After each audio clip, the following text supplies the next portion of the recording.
Yeah, hey and the mic. Kutoka Afrika mpaka Mashariki ya Kati, swali moja linaulizwa: America, wewe ni nani?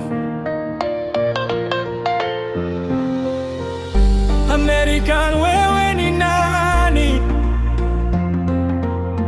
Mbona kila siku vita na mabomu duniani?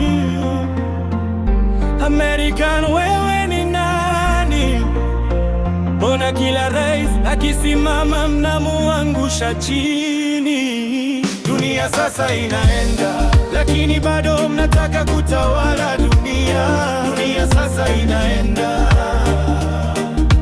American, wewe ni nani? Walimwangusha Gaddafi kule Libya, leo moto bado na waka jangwani Libya.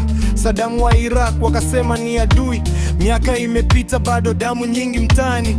Iran kila siku vikwazo na vitisho, mataifa madogo yanaishi kwa hofu. Venezuela mafuta ndio yalowasha tamaa, mkikosa ushawishi mnaanza kupanga. Demokrasia mnaitumia kama silaha, lakini nyuma kuna biashara na fedha. Mkisema abani mara drones zinapaa, raia wanalia, watoto wanatamakao.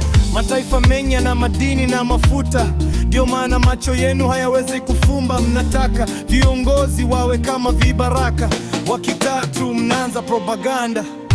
American, wewe ni nani? Mbona kila siku vita na mabomu duniani? American, wewe ni nani? Mbona kila rais akisimama mnamuangusha chini? Dunia sasa inaenda, lakini bado mnataka kutawala dunia. Dunia sasa inaenda. American, wewe ni nani? Hey, mbona China naye ni taifa kubwa sana, lakini yashambulii kila nchi duniani bana.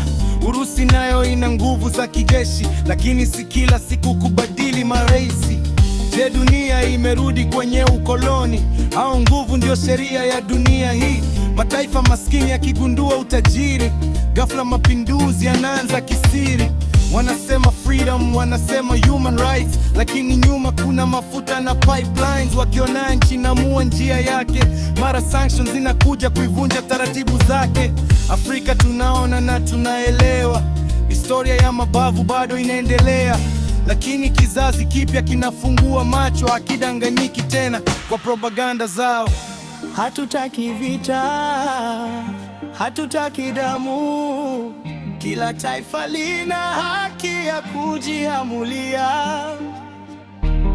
bila mabomu, bila vitisho, bila kuwekewa